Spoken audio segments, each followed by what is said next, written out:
CBSE मान्यता प्राप्त असणारी शाळा ही अधिकृत CBSE असते आणि स्टेट बोर्डाने ज्यांना परवानगी दिलेली असते ती शाळा स्टेट बोर्ड असते। पण मधल्यामध्ये CBSE पॅटर्न राबविणाऱ्या ज्या शाळा आहेत त्यांचा ह्या पॅटर्नशी या मान्यतेशी कुठल्याही प्रकारचा संबंध नसल्यामुळे ह्या शाळांनी आपला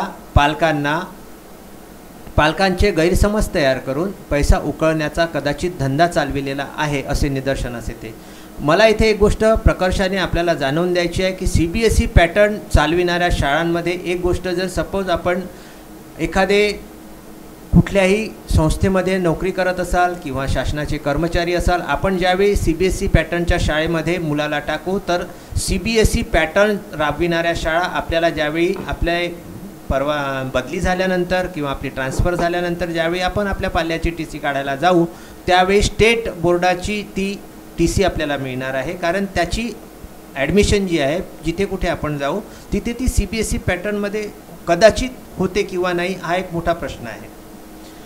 ह्याच अनुषंगाने आपल्यासमोर असे छोटे छोटे असंख्य प्रश्न तयार होतात की मग नेमकं CBSE पॅटर्न काय आहे, पॅटर्न अस्तित्वात आहे का? तर पॅटर्न हे कुठल्याही पॅटर्न हे कुठेही अस्तित्वात नसल्यामुळे डायरेक्टली ॲफिलिएशन म्हणजे मान्यता असलेली शाळा ही CBSE मान्यता प्राप्त शाळा असते, तिला तिचा ॲफिलिएशन नंबर दिलेला असतो आणि ज्या शाळा स्टेट बोर्डाच्या आहेत त्या स्टेट बोर्डाच्या शाळा त्यांनी आपलं स्टेट बोर्डाचं जे राज्य शासनाने ठरवून दिलेला आहे तो अभ्यास चालवला पाहिजे असं माझं इथे स्पष्ट मत आहे। पुनश्च आपण कांचनमालाताईंकडे वळूया, यांना एक प्रश्न विचारूया। आपण ज्यावेळी CBSE मान्यता प्राप्त शाळेमध्ये प्रवेश घ्यायला येतो आपण सुद्धा एक मोठी संस्था चालवित आहात, अभ्यासा आपल्या शाळेचं नाव आहे आणि अमरावती जिल्ह्यामध्ये ही शाळा खूप लोकप्रिय ठरली आहे। तर अशा वेळी ज्यावेळी आपण एक संस्था चालवित आहात तर आपल्याला येणाऱ्या पालकांकडून येणारे प्रश्न कसे असतात?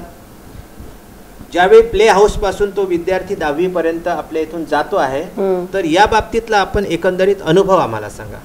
मराठी माध्यमाच्याही शाळा मी चालवते, या सगळ्या शाळा चालवत असताना मला एक मोठा फरक जाणवला। ज्या वेळेला पालक CBSE शाळेमध्ये ॲडमिशन घ्यायला येतो त्यावेळेला त्याला सगळ्यात मोठा प्रश्न पडतो ही शाळा CBSEला ॲफिलिएटेड आहे की नाही। कारण ॲफिलिएशन नंबर दिल्यानंतर सुद्धा जसं आपण आता सांगितलं त्याप्रमाणे ॲफिलिएशन नंबर जरी आम्ही त्यांना सांगितला असेल किंवा तो लिहिणं कंपल्सरी असतंच तरीसुद्धा त्यांचा प्रश्न असतो की ही CBSE पॅटर्न आहे का। म्हणजे लोकांना असं वाटतं आहे पालकांना की पॅटर्न लिहिलं म्हणजेच ती अधिकृत शाळा आहे, जेव्हा की पॅटर्न ही अधिकृत नसते। कारण ॲफिलिएशन मिळवण्यासाठी एका मोठ्या दिव्यामधून जावं लागतं। त्या शाळेचं जे इन्फ्रास्ट्रक्चर, त्याचे जे लॅब्स असतात, त्याचे जे इतर स्टँडर्ड्स असतात, त्याचा जो पूर्णपणे शिक्षक वर्ग असतो तो त्या नॉर्मप्रमाणेच असला पाहिजे हे त्याचं बंधन असतं। तिथे असणाऱ्या फॅसिलिटीज त्या लेवलच्याच त्या असाव्या लागतात तरच त्याला ते ॲफिलिएशन मिळतं, अन्यथा मिळत नाही। 5-5, 10-10 वर्षसुद्धा काही शाळांना ॲफिलिएशन मिळवण्यासाठी वाट बघावी लागते, हे प्रथम पालकांनी लक्षात घ्यावं। ज्या वेळेला पालक तिथे येतो त्यावेळेला जो पालक शाळा आहे या शाळेमध्ये आता माझ्या मुलाला ॲडमिशन घ्यायची आहे तर इथे किती फी असेल याचा पहिला त्याच्या मनामध्ये विचार येतो। त्या पालकांनी पहिल्यांदा एक लक्षात घ्यावं की या सगळ्या शाळा ज्या आहेत या शाळा सगळ्या विना अनुदानित आहेत। आज आपण जेवढ्या काही बाकी शाळा बघतो महाराष्ट्र शासनाच्या त्या जास्तीत जास्त शाळा ह्या अनुदानित आहेत। तिथल्या शिक्षकांचे पगार असतील तेही शासनातर्फे येतात, कारण शाळांमधला एक मोठा खर्च हा शिक्षकांचा पगारावरती होतो आणि तो शासनाकडून येतो। पण त्या शाळेची बिल्डिंग ही त्या ठिकाणी उभी झालेली असते, तिथल्या फॅसिलिटीज मिनिमम लेवलच्या असल्या तरी चालतात, परंतु CBSE मध्ये असं होत नाही। त्या फॅसिलिटीज विषयी कुठल्याही प्रकारचा कॉम्प्रोमाइज CBSE खपवून घेत नाही, त्याच दर्जाच्या द्याव्या लागतात। त्यामुळे पालकावरती नकळत त्याचा भार येतोच। आपल्या मुलाला कुठल्या प्रकारचं शिक्षण द्यावं याचं स्वातंत्र्य त्या पालकाला आहे। त्याला जिल्हा परिषदमध्ये पण मुलाला टाकता येतं, त्याला प्रायव्हेट इन्स्टिट्यूशनच्याही एखाद्या शाळेमध्ये मराठी माध्यमाच्या इंग्लिश माध्यमाच्याही शाळेमध्ये टाकता येतं आणि त्याला CBSE बोर्डाच्याही शाळेमध्ये टाकता येतं। यात सुद्धा ग्रेडेशन असतं। जेवढ्या वरच्या लेवलची CBSEची शाळा असेल, जसं मी मगाशी एक उदाहरण तुम्हाला सांगितलं, गावस्कर सारखा जर क्रिकेटर तुम्हाला कोच म्हणून येणार असेल तर शाळेचं स्टँडर्ड नक्कीच हाय असेल, नाही तो येणारच नाही तर तुमच्याकडे नॅचरली त्या शाळेची फी खूप जास्ती असणार, त्याला पालकांनी तयार असावं लागतं. दुसरी गोष्ट अशी की CBSE बोर्डाने तुमच्या मुलांच्या पर्सनॅलिटी डेव्हलपमेंटसाठी, मग आता तुम्ही जर तुमच्या मुलाला एखाद्या ठिकाणी माईकवर बोलायला दिलं तर तुमच्या जनरल याच्यामधली मोठी मोठी माणसं जर माईकवर बोलायला घाबरतात तर छोट्या मुलांना माईकवर बोलायला दिलं तर त्याला बोलता येत नाही, त्याला स्वतःचं नाव सांगता नाही, घाबरगुंडी उडते आणि साहजिक आहे ते. परंतु या शाळांमध्ये लहानपणापासून दरवर्षी मुलांना मोठे स्टेज अवेलेबल करून दिले जातात. त्यांच्या हातामध्ये उत्तम साऊंड सिस्टीम असलेला माईक दिला जातो आणि मग त्याच्यामुळे त्या मुलांना कॅमेरा फेस करता येतो आणि मग त्या मुलांच्या पर्सनॅलिटीमध्ये त्याचा फरक निश्चित पडतो. कारण ते मुलं ज्या वेळेला इंटरव्ह्यूज ज्या फेस करतात, MPSCचे असोत किंवा कुठल्या आणखीन दुसऱ्या कोर्सचे असोत, त्याच्यात जर्नालिझमचा कोर्स असू शकतो, मुलं आर्टिस्ट बनू शकतात, त्या सगळ्या ठिकाणी त्यांना स्वतःच्या कलागुणांना एक एक्सपोजर देता येतं आणि त्यांच्यामधले ते गुण बाहेर काढण्यासाठी CBSE शाळांमध्ये विशेष प्रयत्न केले जातात. आणि त्याचा कन्सेप्टच असा असतो की साधारण 10वी पर्यंत जर तो मुलगा शिकला तर त्याला एवढं काही कॅलिबर यावं की तो आयुष्यामध्ये उभा राहायला पाहिजे. कमीत कमी आम्ही अभ्यासामध्ये तरी याच्यावरती जास्ती कॉन्सन्ट्रेशन करतो आणि हे पालकांना मला सांगायचं आहे. पालकांना हे समजून घ्यावं लागतं. कधी कधी त्यांच्या अपेक्षा खूप जास्ती असतात. त्यांना असं वाटतं की आम्ही एवढी फी देतो तर आमच्या मुलांना हे आलं पाहिजे आणि हे बरोबर आहे. त्यांनी त्यांच्या अकॅडमिक करिअरवरती लक्ष दिलं पाहिजे. जसं अभ्यासा शाळेमध्ये मागच्या वर्षी 10वीचा निकाल जास्तीत जास्त 85% मुलं ही CBSEच्या मेरिटमध्ये आलेली आहे. असं हे पहिल्यांदाच अमरावती जिल्ह्यामध्ये झालेलं आहे. त्या पालकांना खूप आनंद झाला कारण त्यांच्या अपेक्षांची पूर्ती झाली. अशा प्रकारचे अनुभव आम्हाला येतात या ठिकाणी. म्हणजे तुलनात्मकदृष्ट्या असं आपलं मत आहे का की CBSE पॅटर्नच्या ज्या CBSE मान्यता प्राप्त ज्या शाळा आहेत त्या शाळा स्टेट बोर्डाच्या शाळांपेक्षा जास्त विद्यार्थ्याच्या जास्त सर्वांगीण विकासावरती भर देतात असं असू शकतो का एक? आणि इथपर्यंत सर्व माहिती हाती असतानाही शिक्षण विभाग याकडे डोळेझाक का करीत आहे असा माझा आपल्याला दुसरा प्रश्न आहे. त्या महाराष्ट्र शासनाच्या असोत की दिल्ली बोर्डाच्या असो, कारण विद्यार्थी हा केंद्रबिंदू आहे. त्यामुळे विद्यार्थ्याचं अभ्यासाव्यतिरिक्त इतर गुणांनी सुद्धा व्यक्तिमत्व परिपूर्ण असणं अत्यावश्यक आहे. आपण पाहिलं की पूर्वी या स्टेट बोर्ड याच्या CBSEच्या शाळा कुठे होत्या? स्टेट बोर्डामधले शिक्षकच तितके क्रिएटिव्ह होते, आजही आहेत, परंतु त्यांना सुद्धा कुठेतरी बंधन येत आहे. शासनाचं शिक्षणाचं धोरण इतकं बदलतं आहे की शाळांमध्ये आता शिक्षक कमी आहेत. त्याच्यामुळे त्यांना शिकवण्याची इच्छा असून सुद्धा विद्यार्थ्यांना शिकवल्या जात नाही आणि पालकांना तर विद्यार्थी समोर न्यायचा आहे कारण त्याचं भवितव्य पूर्णपणे त्याच्यावरती अवलंबून आहे. मग अशा वेळेला CBSE शाळांचा पर्याय त्या ठिकाणी अशा प्रकारे उपयुक्त ठरतो की CBSE शाळांमध्ये विद्यार्थ्यांच्या व्यक्तिमत्व विकासावरती जास्ती लक्ष दिलं जातं. कारण एकतर सेक्शनमध्ये तुकडीमध्ये असणारी कमी विद्यार्थी संख्या, त्यामुळे प्रत्येक विद्यार्थी काय करत आहे हे त्या शिक्षकाला जवळून पाहता येतं.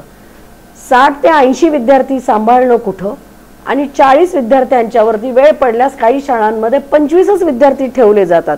CBSE असं म्हणत नाही की 25 विद्यार्थी आहेत तर आम्ही त्याला सेक्शन मानणार नाही. हा फरक आहे दोन्हीमध्ये. त्यामुळे त्या विद्यार्थ्यावर बारकाईने लक्ष दिलं जातं. उदाहरण सांगायचं असेल तर तुम्हाला आठवत असेल की आम्ही 4 वर्षापूर्वी शिवाजी महाराजांचा एक उपक्रम हाती घेतला होता, मी शिवाजी घर घर शिवाजी, आणि त्यामध्ये आम्ही आमच्या शाळेमधल्या प्रत्येक विद्यार्थ्याला शिवाजी महाराज बनवलं होतं. त्यामुळे त्या विद्यार्थ्याला एवढ्या मोठ्या व्यक्तिमत्वाविषयी आदर निर्माण झाला. ते व्यक्तिमत्व कसं आहे हे जाणून घेण्याची त्याची इच्छा निर्माण झाली आणि नकळत त्याच्यावरती संस्कार झाला. शिक्षणामध्ये एक प्रोजेक्ट पद्धत ही सुद्धा एक अस्तित्वात आहे. त्याचा वापर आम्ही त्या ठिकाणी करून घेतला. वेगवेगळ्या प्रकारे शिक्षण देता येतं.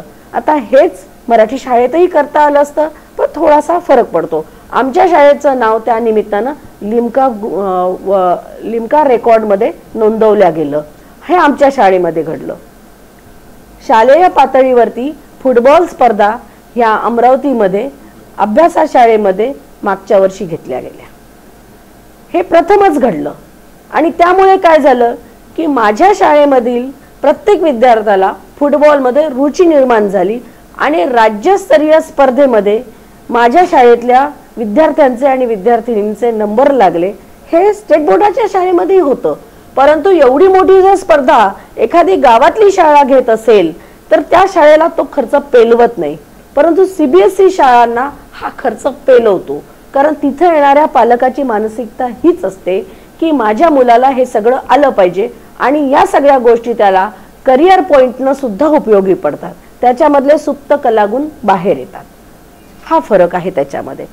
आता याच्यामध्ये जे इतर शाळांचा तुमचा जो दुसरा प्रश्न आहे की शिक्षण विभाग यात लक्ष का घालत नाही, शिक्षण विभाग यात लक्ष घालतोय नाही अशातला भाग नाहीये, परंतु शासनाचं धोरणच इतकं विचित्र आहे की एकीकडे म्हणायचं की RTE प्रमाणे त्याला कुठेही ऍडमिशन घेता येईल, त्याला वयाचं बंधन नाही, आणि एकीकडे मात्र त्याच्या TC साठी अडवायचं नाही असंही ते सांगतात, आणि एकीकडे मात्र त्याला येत नसेल तर त्या ठिकाणी त्याला थांबवलं पाहिजे, असं दोन्ही प्रकारे शासनाचं धोरण आहे. त्यामुळे शिक्षण विभागाची स्थिती त्या ठिकाणी अशी द्विधा मनस्थितीची झालेली आहे. आणि मग ज्या शाळांना परमिशन नाही म्हणून शिक्षण विभाग, आपण उदाहरण पाहिलं तिथे शिक्षण विभाग कारवाई करतं, दुसऱ्या दिवशी त्या ठिकाणी त्याची परमिशन सुद्धा येते, त्यामुळे काय करावं हे त्यांनाही कळत नाही. पण यामध्ये मात्र पालकांची घोर फसवणूक होते. या तुमच्या मताशी मी सहमत आहे. म्हणजे एक गोष्ट पालकांना आपल्या निश्चित लक्षात आलेली आहे की पॅटर्न राबविणाऱ्या शाळांमधून आपली फसवणूक कदाचित होत आहे. ह्या गोष्टीकडे आपण जातीनं लक्ष देणं आवश्यक आहे. ज्यावेळी आपण आपल्या पाल्याचा प्रवेश घेण्यासाठी जात आहोत त्यावेळी आपण ॲफिलिएशन नंबर, स्टेट बोर्डामध्ये आपल्याला प्रवेश करायचा असला तर प्रश्नच नाही, पण जर सपोज आपल्याला CBSE पॅटर्नला विद्यार्थ्याला आपल्या पाल्याला टाकायचं असेल तर त्या शाळेचा ॲफिलिएशन नंबर तपासणं अति गरजेचं झालेलं आहे. आजकाल इंटरनेट सगळीकडे आहे, प्रत्येकाच्या मोबाईलमध्ये इंटरनेट आहे. अशा माध्यमातून आपण त्या शाळेची लिंक घेऊन त्या शाळेविषयी संपूर्ण माहिती जाणून घेतल्यानंतरच तिथे आपल्या पाल्याचा प्रवेश केला पाहिजे. दुसरी एक गोष्ट मला आपल्याला इथे सांगायची आहे की आपल्या असंख्य अडचणी आपल्यासमोर असतात, आपले असंख्य प्रश्न पण कदाचित ह्या अल्प वेळेमध्ये आम्ही सगळे प्रश्न कदाचित हाताळू शकलो नसणार. त्यामुळे आपल्या मनातल्या असंख्य प्रश्नांना सुद्धा आम्ही उत्तरं देणार आहेत. मॅडमनी मगाशी आपल्याला सांगितलं आहे की त्या पालकांचे जे प्रश्न असतील ते प्रश्न सोडवण्यासाठी त्यांचं उत्तर, त्यांचं जे काही उत्तर राहील ते देण्यासाठी त्या स्टुडिओमध्ये वारंवार येत राहणार आहे. त्यामुळे आपले जे काही प्रश्न असतील शिक्षणाशी संबंधित, आपल्या पाल्याशी संबंधित, आपल्या शाळांशी संबंधित, त्याचे आधी कुठले रिलेटेड टू एज्युकेशन जर आपले कुठले प्रश्न असतील तर आम्हाला VCNच्या पत्त्यावरती आपण आपले प्रश्न लिखित स्वरूपात पाठवू शकता किंवा फोनद्वारे, मोबाईलद्वारे आपण हे प्रश्न विचारू शकता. त्या प्रश्नांना आपल्या नावाने प्रसिद्धी देण्याचा आम्ही प्रयत्न करणार आहोत. व्यक्तिविशेष या माध्यमातून आम्हाला आपल्यापर्यंत पोहोचायचं आहे. आणि मॅडम, आज आपण आपला अमूल्य वेळ काढून आमच्यासाठी जो वेळ दिला आणि आपल्या पालकांसाठी जो वेळ दिला त्याबद्दल आम्ही पालकांच्या वतीने आणि VCNच्या वतीने आपले हार्दिक आभारी आहोत. धन्यवाद.